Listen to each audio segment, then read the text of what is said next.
जालोर में बेटे की मौत के 18 महीने तक इंतजार के बाद एक मां को न्याय मिला है। लेकिन न्याय प्रोसीजर का मिला है कि जिस आरोपी का या जिन आरोपियों का नाम मां और उसके भाइयों ने या गांव के लोगों ने भी या मीडिया ने भी या पुलिस ने भी पहले दिन बताया था, सुई वहीं अटकी रही। 2-3 लोग निकले, असली में निकले, नहीं निकले। मैं ये उम्मीद कर रहा था कि इतना बड़ा खुलासा है, इतना बड़ा खुलासा है। पुलिस 50-60 लीटर दारू पकड़ लेती है तो भी प्रेस कॉन्फ्रेंस करके पीठ थपथपाती है, तमाम चीजें। इसमें ऐसी आप देखिए कि पेश करते वक्त भी जल्दबाजी, अधिकारियों की ओर से कोई प्रेस कॉन्फ्रेंस जैसी चीज नहीं। 4 दिन बीतने को हैं, आरोपी जेसी किए जा चुके हैं। और मैंने आपसे वादा किया था कि एक वीडियो डिटेल करेंगे कि पुलिस क्या कहती है, लेकिन पुलिस कुछ कहने के दौर में नहीं है। और पुलिस का एक रटाया हुआ जवाब होता है कि मामला जांच के अधीन, विचाराधीन है, न्यायालय में विचाराधीन है, साक्ष्य एकत्र किए जा रहे हैं और उसके आधार पर चीजें। तो यह तो पुलिस ने माना कि गिरफ्तारी होने के बाद ही साक्ष्य वास्तविक तरीके से एकत्र होते हैं, क्योंकि गिरफ्तारी कोई सजा तो है नहीं हमारे जो जुडिशल सिस्टम है या हमारा जो कानून है इसके तहत। तो आज बात करेंगे रतन देवासी ने जो कहा है या रतन देवासी के लिए जो कहा गया। जोगेश्वर गर्ग को कई लोगों ने इस मामले में निशाने पे लेने की कोशिश की, राजनीति का घालमेल करने की कोशिश की गई, लेकिन सवाल जांच पे हैं जो मृतक की पत्नी भारती कंवर ने सीएम को एक बार फिर से लेटर लिख के उठाए हैं। नमस्कार, मैं प्रदीप हूँ। गणपत सिंह मांडोली हत्याकांड पे एक बार फिर से बात करनी पड़ रही है, बड़ा दुर्भाग्यपूर्ण है। तो आप इतिहास इस कहानी का जानते हैं, लेकिन वर्तमान पे बात करें तो बड़ा आश्चर्यजनक मुझे लगा कि इतना बड़ा खुलासा आपने किया है। क्रेडिट में 10-11 पुलिस वालों के नाम, प्रेस नोट में बिल्कुल 4 लाइन की इन्फॉर्मेशन, ज़्यादातर इन्फॉर्मेशन से ज़्यादा उन लोगों के नाम थे। फिर मीडिया में भी कि साहब 1 महीने तक महिला कांस्टेबल, 1 महीने तक जो महिला कांस्टेबल है वो गाँव में रही। लच्छू देवी से उसने चीज़ें उगलवाने की कोशिश की। सवाल ये है कि जब आरोपी गजेंद्र सिंह के पिता सुरेंद्र सिंह जो शिक्षक हैं, उसके लच्छू देवी से रिलेशन थे, तो इस मर्डर में सुरेंद्र सिंह का नाम अभी तक क्यों नहीं आया, या उससे आरोपी लच्छू देवी को फिर क्यों माना गया है? अगर गजेंद्र सिंह को सिर्फ ये आशंका हुई कि उसके पिता और लच्छू देवी के बीच का कोई वीडियो जो उसके पिता की छवि को नुकसान पहुंचा सकता है, तो फिर पिता कटघरे में क्यों नहीं है? अब पिता की जानकारी में अगर ये नहीं था तो गजेंद्र सिंह ने किस बेस पे लच्छू देवी को इन्वॉल्व किया इस मामले में? बड़ा सवाल है। और ये संबंधों की कड़ियां, ये धुरियां कहाँ जाके मिलती हैं? क्योंकि इसमें 2 तरह के आरोप हैं, लच्छू देवी और सुरेंद्र सिंह के बीच, जो गांव के ठाकुर बताए जाते हैं। हालांकि ठाकुर कभी गांव का पालक हुआ करता था, इसलिए उन्हें विष्णु का नाम दिया गया, भगवान विष्णु सबका पालन पोषण करने वाला। यहाँ स्थिति अलग है। खैर, वो उनका एक निजी मसला था कि किसी से उनके एक्स्ट्रा मैरिटल अफेयर हैं या नहीं। लेकिन यह निजी मसला अगर सुरेंद्र सिंह के लिए है तो फिर ये लच्छू देवी के लिए क्यों नहीं है? मर्डर में लच्छू देवी की भूमिका क्या रही? क्या वो पुराना कानून जिसकी धाराएं लगभग मुझे याद हैं 120 बी या वर्तमान बीएनएस में क्या है मुझे नहीं पता, उसके तहत आरोपी हैं? अगर लच्छू देवी ही आरोपी है तो फिर सुरेंद्र सिंह क्यों नहीं है? बड़ा सवाल है। एक सवाल यह है कि वहां गांव से बाहर लाके हत्या कर दी गई उस व्यक्ति की, एक व्यक्ति जिसे ब्लैकमेलर कहा जा रहा है, था या नहीं ये भी जुडिशियली प्रूव नहीं है। तो वो उन लोगों के साथ जिनसे वो ब्लैकमेल करने की कोशिश कर रहा था, वो इतनी दूर तक क्यों आता है? इस पूरे घटनाक्रम की मॉडस ऑपरेंडी अभी तक ऑफिशियल रूप में नहीं आई है। ऑफिशियल बयान आप मीडिया में पढ़ें तो अधिकारी, जो जांच अधिकारी है, वो इतना ही कह रहे हैं कि मामले की जांच चल रही है और सबूत आएंगे। और जब थिंक 360 ने भी बात करने की कोशिश की थी तो 2 मिनट जरूर उन्होंने बात की, लेकिन नया पहलू, नया तथ्य, नया क्लू, नया सबूत कुछ ऐसा नजर नहीं आया। खैर, पुलिस इसके लिए धन्यवाद की पात्र है, लेकिन धन्यवाद की पात्र वो माँ हैं जो, और उनकी पत्नी हैं और उनका परिवार हैं, जो लगातार 2 बार भूख हड़ताल करती हैं। दूसरी भूख हड़ताल तो उनकी 18 से 19 दिन चलती है। अब बड़ी बात आती है सहानुभूति की। पीड़ित जो है उसके पास उसके साथ सहानुभूति का भाव एसपी कलेक्टर ही नहीं रख रहे। 18 दिन तक आप धरने पे नहीं जा रहे हैं, इससे क्लियर है। आप रोज़ आपकी गाड़ी घूमती होंगी, उस दफ्तर में अपने घुस रहे हैं, कोई एक परिवार भूखा बैठा है और न्याय की मांग करते हुए भूखा बैठा है और उस न्याय के कॉन्स्टिट्यूशनल प्रतिनिधि आप हैं, फिर आप नहीं जा रहे हैं। तो इसमें संवेदनहीनता तो शुरू से नजर आती है निश्चित तौर पे। हालांकि प्रशासन ने कोशिश की और इस मामले को ओपन कर लिया, लेकिन सवाल यही है कि इस मामले में ये जो इबारत है, क्या यह न्याय की दहलीज पे साबित हो पाएगी? क्या इसमें पुराने आईपीसी में जो धारा 201 थी, सबूतों को नष्ट करना, अब बीएनएस में क्या है वो आप देख सकते हैं। हालांकि नंबर्स पे कोई मतलब नहीं है, लेकिन क्या सबूतों को नष्ट करने की कोशिश है, क्या किसी को बचाने की कोशिश है? तो मेरा ये कहना रहा कि एक व्यक्ति जो ब्लैकमेलर था कथित तौर पे, उस जिसे ब्लैकमेल कर रहा था, उन लोगों के कहने पे गांव से इतनी दूर रात को क्यों आएगा? और उसके साथ अगर ये 3 लोग हैं, क्या लच्छू देवी साथ थी? क्या लच्छू देवी 120 बी पुरानी धारा, नई में क्या है पता नहीं, उसमें आरोपी हैं? तो मर्डर किसने किया, वार किसने किया, क्या कहानी रही, अभी तक खुलासा नहीं हुआ है। हथियार जो बरामद हुआ है उसको लेके परिजनों ने अपनी आपत्ति जताई है, हस्ताक्षर नहीं, तमाम चीजें। तो क्या एक कहानी फिजाओं में जो चर्चाओं में चलती, पुलिस कह रही थी हमें कुछ पता नहीं है, लेकिन लोग बता रहे थे वैसी ही कहानी निकल के आई। अवैध संबंधों का मामला था, ब्लैकमेलिंग के आरोप थे। ये बात शुरू से पब्लिक डोमेन में थी, दबी जुबान में ऑफ द रिकॉर्ड अधिकारी भी बता रहे थे, लेकिन हम इसलिए खामोश थे कि मामला सब जुडिस था, मामला जांच हो जाए, खुल जाए। और ये खुलने के बाद जो ये चीज़ें हैं, इस पे बड़े सवाल हैं कि चलो वो उनसे कन्विंस होके वहाँ तक आ गया, तो वहाँ तक कौन, क्या लच्छू देवी भी आई थी? और अगर वो आई हैं तो 3 लोग हैं जिनमें से एक महिला है।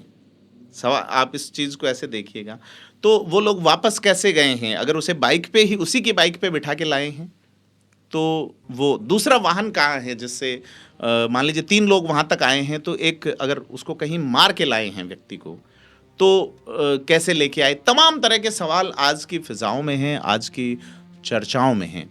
और जैसे 4 दिन का रिमांड था, लच्छू देवी को जल्दी जेसी कर दिया गया और बाद में बाकी को भी जेसी कर दिया गया है। लेकिन इस पूरे वारदात की, इस पूरे घटनाक्रम की मॉडस ऑपरेंडी जो हैं, जो वारदात कारित करने का जो तरीका है, उद्देश्य हैं उसका, वो क्या है? और क्या जो हथियार की बरामदगी हैं या जिस तरह से हत्या कारित करना बता रहे हैं, वो मेडिकल रिपोर्ट में आए mode of death, I am not telling about cause of death, mode of death से पुष्टि करते हैं कि यह टाइमिंग थी, ये क्या सारी चीज़ें पुष्ट हो चुकी हैं। पुलिस को कम से कम प्रेस कॉन्फ्रेंस करके बात बतानी चाहिए, जो फिलहाल नहीं बता रहे हैं।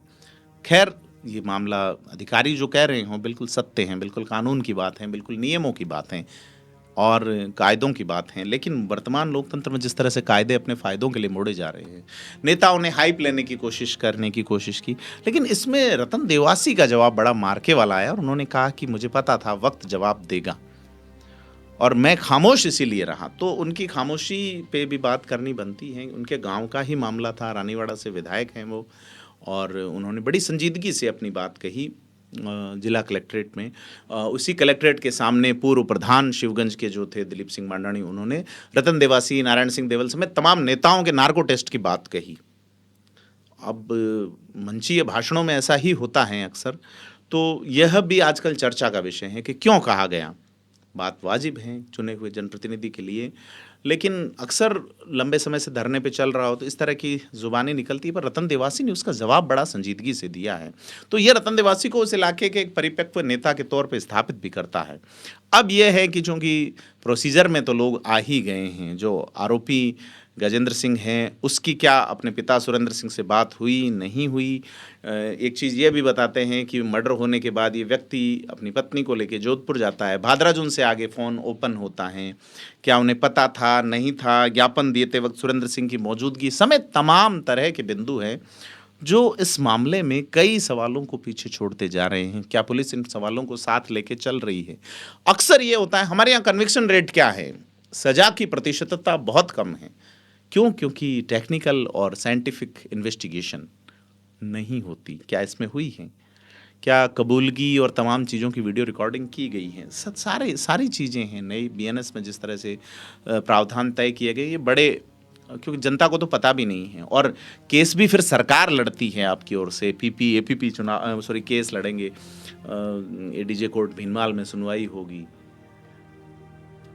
बड़ी कहानी इसमें नजर आती है। तो ये आशंकाएं हैं, संभावनाएं हैं, किसी तरह का आरोप किसी पक्ष पे नहीं है, लेकिन यह एक आशंका इसलिए है कि आप वही कहानी 18 महीने बाद बता रहे हैं जो जनता 18 महीने से जानती है, और उसमें कलेक्शन ऑफ एविडेंस जो है वो प्रॉपर नहीं होने की बात परिवार कह रहा है। देखना है मामला कहाँ तक पहुँचेगा। इसमें राजनीति खेलने की बहुत लोगों ने कोशिश की। जोगेश्वर गर्ग जी का जो हमारे साथ इंटरव्यू था, उसमें उन्होंने कहा कई मर्डर नहीं खुलते, बिल्कुल नहीं खुलते, और उन्होंने कहा कि परिवार भी उसमें जिम्मेदार होगा। इस बात को लेके उनको निशाने पे लिया जा रहा है। लेकिन आप ये देखिए कि नेताओं को निशाने पे लेने से क्या होगा। उन्होंने पहली बार जब धरना प्रदर्शन तमाम हुए थे तो उन्होंने काफ़ी कोशिश की थी। तो इसमें इस मामले को ऐसे मोड़ दिया जाना किसी नेता पे, ये नेता अच्छा, ये जाति खराब, इसने ये कहा, तो इस पे ठीक नहीं है। बात वो है कि क्या जांच प्रॉपर दिशा में है, तो सवाल वही है। अगर लच्छू देवी अरेस्ट हुई हैं, लच्छू देवी की कंसेंट गजेंद्र सिंह ले रहा है, तो गजेंद्र सिंह और लच्छू देवी के बीच रिलेशन कैसे बना, जबकि रिलेशन तो लच्छू देवी और उसके पिता सुरेंद्र सिंह के बीच थे। सुरेंद्र सिंह की इसमें कंसेंट थी या नहीं? अगर कंसेंट थी तो सुरेंद्र सिंह इसमें आरोपी क्यों नहीं है? लच्छू देवी ने क्यों नहीं बताया सुरेंद्र सिंह को?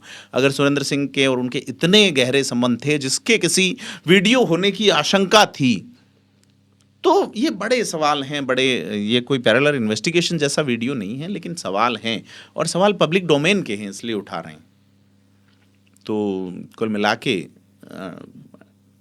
इस मामले में किसी तरह की मीडिया से डायरेक्ट बातचीत या किसी तरह का कोई खुलासा जो है वो बड़ा, हालांकि ऐसे मामलों में जिलों में तो बड़े लेवल के अधिकारी जो है वो खुलासा करते हैं। रतन देवासी ने जैसे कहा कि गांव के अलग अलग वर्ग के लोगों को उठा के सख्ती से थर्ड ग्रेड पूछताछ की गई, लेकिन गांव में वैमनस्य नहीं फैला, सौहार्द बना रहा है, बड़ी बात। तो रतन देवासी यहाँ एक बड़ी लाइन खींचते नजर आते हैं, और वही लाइन तमाम तरह की ट्रोलिंग के बाद जोगेश्वर गर्ग भी इस मामले पे कुछ ज़्यादा, और उन्होंने लगातार कहा कि वो अपने स्टैंड पे खड़े रहेंगे। तो चाहे भाजपा हो या कांग्रेस, दोनों जालोर के नेताओं में निश्चित तौर पे संयम रहा है। बट सवाल है इन्वेस्टिगेशन पे कि ये मामला इस तरह से खुला है, तो प्रभावशाली और प्रभावहीन वर्ग के बीच की लड़ाई है, ये कोई साधारण मर्डर नहीं है। रतन देवासी ने जिस तरह से कहा, क्यों 80 लाख का जीरा कम दामों में औने पौनों में बेचा गया, कोई 22 लाख के जीरे की बात कह रहा है, कोई 1 करोड़ की कह रहा है, लेकिन गोल्ड लोन कहाँ पैसा पहुंचा, जयपुर के गलियारों में क्या हुआ। जो एक अधिकारी की बात आती है, गुजरात से रिटायर्ड कोई ऑफिसर हैं, मैं नाम नहीं जानता, तो उनको लेके कि उनका इन्फ्लुएंस रहा है, तमाम चीज़ें हैं। लेकिन ये मर्डर खुला है सभी के समन्वित प्रयासों से, इसमें कोई दो राय नहीं है। और जो आरोपी सुरेंद्र सिंह है वो टीचर हैं, आरोपी नहीं है, सॉरी, सुरेंद्र सिंह जो इसमें संदिग्ध हैं वो टीचर हैं, अध्यापक हैं, पढ़ाते हैं कहीं एक ट्रस्ट में, वो सदस्य भी हैं। तो इसको लेके स्थानीय स्तर पे क्या चीज़ें चल रही, ये देखने वाली बात है। चूँकि इस वर्ग का सबसे बड़ा प्रभाव पंचायत राज चुनाव में रहता है, लिहाजा सत्ता भी किसी तरह का ज़्यादा माथाफोड़ी चाहती नहीं होंगी, ऐसी संभावना जताई जा सकती है। तो इस केस में बहुत सारे जो है वो अवसर बचते हैं। क्या 2 ही लोग किसी व्यक्ति को वहाँ तक ले जाते हैं कन्विंस करके, हत्या करके? किन साधनों से आए? उसकी बाइक वहाँ पटक गए थे, क्या पैदल आए? और अगर ये पैदल आए थे तो क्या वहाँ पर वो व्यक्ति अपनी बाइक पे 3 लोगों को कैसे ले गया, या उसकी बाइक पे ये 3 लोग कैसे चले गए? और क्या लच्छू देवी वहाँ मौजूद थी? क्या लच्छू देवी को पता था मर्डर होगा, मर्डर करना है? अगर उसे पता था तो उसने सुरेंद्र सिंह को आगाह क्यों नहीं किया? ये तमाम तरह के सवाल हैं। लेकिन इस मामले में कुल मिला के अभी तक जो दाद देनी बनती है, इस परिवार की देनी बनती है, जिन्होंने इतना धैर्य रखा और न्याय की मांग नहीं छोड़ी। इन्होंने नहीं कहा कि हमें लाखों करोड़ों रुपए चाहिए, नौकरी चाहिए, इन्होंने कहा हमें न्याय चाहिए। और न्याय में अभी तक न्याय मिला है प्रोसीजर का। हमारे यहाँ प्रोसीजर भी ऐसा है कि आदमी को थोड़ा परेशान कर ही देता है। लेकिन कुल मिला के जो गणपत सिंह मांडोली हत्याकांड है, इसने प्रभावशाली और प्रभावहीन व्यक्ति, प्रभावहीन वर्ग के बीच की खाई को सामने रखा है कि अगर आपके जेब में ज़्यादा पैसे नहीं हैं, आपके पास जनता का बल नहीं है, आपके पास भुजाओं का बल नहीं है, तो फिर आपको न्याय थोड़ा देर से मिलता है। तो सत्य परेशान होगा ही। कहा जाता है ना, सत्य परेशान हो सकता है पराजित नहीं, तो सत्य को परेशान क्यों करना? लेकिन किया, हुआ सत्य परेशान, और वही वही चीज़ें हैं, तो आप फिर 18 महीने क्यों लगा रहे हैं? बड़े सवाल हैं। आपको क्या लगते हैं इस मामले में? कई सारे इनपुट्स हम पब्लिक से भी मांगते हैं कि अगर आपको लगता है तो आप हमें कमेंट करके बताएं, और थिंक 360 को सब्सक्राइब जरूर करें। धन्यवाद।